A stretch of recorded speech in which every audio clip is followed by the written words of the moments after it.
Welcome to this explainer. We're diving straight into a landmark ruling that just slammed Amazon with a massive penalty for unpaid tariffs, and honestly, it is shaking the very foundations of global trade. If you've ever wondered how these e-commerce giants manage to keep the cost of international goods so incredibly low, well, this case completely pulls back the curtain on the hidden mechanics of modern retail. $600 million. Now, in the vast world of global e-commerce, that might initially sound like just a rounding error for a company the size of Amazon, but it's not. This is the massive legal bill a U.S. federal court just slapped on the retail giant. And this penalty is way more than just a financial hit. It represents a fundamental clash between modern, tech-driven logistics and traditional trade laws. So let's get into part one, a $600 million wake-up call, exposing the multi-billion-dollar tariff crisis. Moving right along to part two, the Minimis loophole, decoding Amazon's global fulfillment strategy. Okay, so for years, Amazon's fulfillment supply chain has allowed thousands of international sellers, especially small businesses in China, to easily get their goods straight to American consumers. Think of it like a giant, well-oiled machine. Step one. A seller overseas ships a massive bulk container of, say, electronics or clothing to a U.S. depot. Then step two, Amazon takes over. They manage all the storage, the packing, the shipping. And finally, step three, the package arrives right at an American doorstep. It's incredibly efficient, right? But here is the catch. Bringing massive bulk shipments into U.S. ports normally triggers some pretty hefty customs duties. So to keep those prices ultra low, a really clever strategy was employed. To bypass those hefty commercial duties, Amazon utilized Section 321 of the Tariff Act of 1930. It's known as the de minimis exemption. Basically, this rule allows goods valued at less than $800 to enter the United States completely duty-free. But keep in mind, this is a 1930s-era law. It was originally intended to just let American tourists bring back souvenirs from their overseas travels without having to fill out a mountain of annoying paperwork. It was absolutely not designed for modern global e-commerce. So typically, a massive bulk shipping container gets hit with a high commercial tariff. But individual consumer orders under $800, those get a zero tariff applied.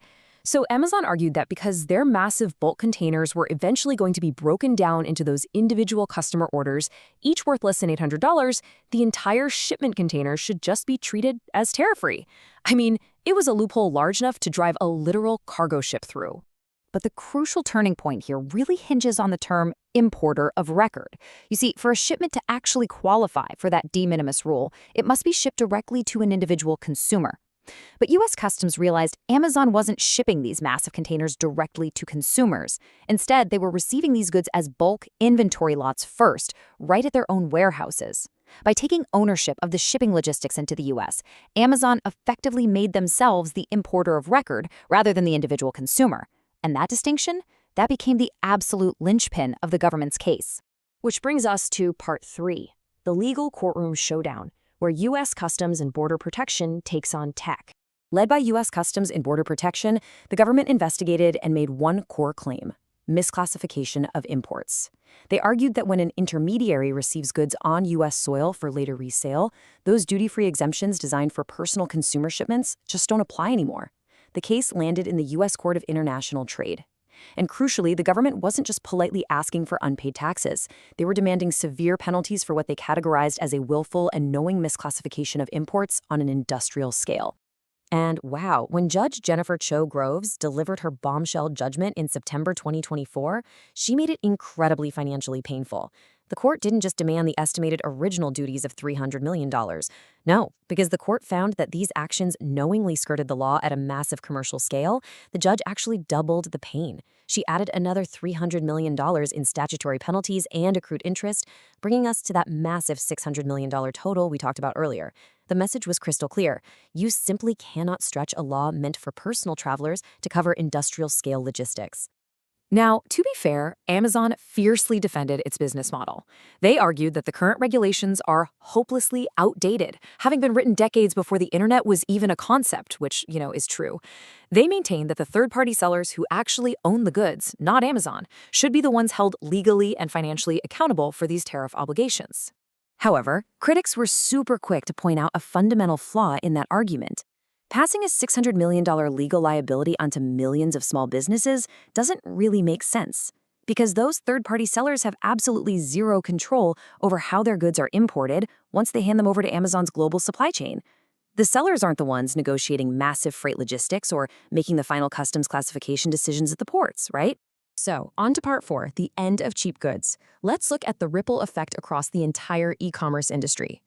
So, why does this matter to your wallet? Well, because the ripple effects are massive. They transcend Amazon entirely and threaten the very foundation of this ultra-cheap online shopping ecosystem we're all used to. First off, there's mounting bipartisan political pressure in Washington pushing to close this de minimis loophole entirely for Chinese imports.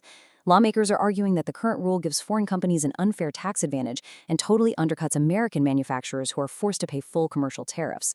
Second, if this ruling holds, Amazon might be forced to fundamentally restructure its fulfillment program. To recoup the costs of standard commercial tariffs, they'll likely have to drastically increase fulfillment fees for international sellers. And you guessed it, passing those new costs straight down the chain ultimately raises prices for you, the consumer. And strict enforcement wouldn't just impact Amazon. Other e-commerce juggernauts like Shein and Temu heavily exploit this exact same de minimis rule to ship millions of duty-free packages directly to U.S. consumers every single day. If this loophole is closed or even just strictly enforced like the court just did with Amazon, the impact would be absolutely crippling. It would force these ultra-fast, ultra-cheap companies to either build incredibly expensive US-based supply chains or face massive 30 to 40% price hikes on their goods. But hey, the battle is far from over. Amazon has officially appealed the ruling in the federal court system. They've already reserved the $600 million on their balance sheet, so, this payout isn't going to bankrupt them by any means. But they are fighting this vigorously to protect their entire business model, and really to prevent the U.S. government from retroactively collecting billions of dollars from other importers who have been using the exact same shipping tactics for years. So the outcome of this appeal is going to set a massive legal precedent. As we wrap up this explainer, I want to leave you with a provocative thought that highlights the fundamental tension of modern trade. We have century-old laws trying to regulate 21st century technology. So who should actually foot the bill for these tariffs? Is it the logistics giant facilitating the trade, or the individual sellers producing the goods? And regardless of who wins the appeal, are we witnessing the sudden end of impossibly cheap, tariff-free online shopping? Thank you so much for joining me for this breakdown. Just keep these questions in mind the next time you click Add to Cart.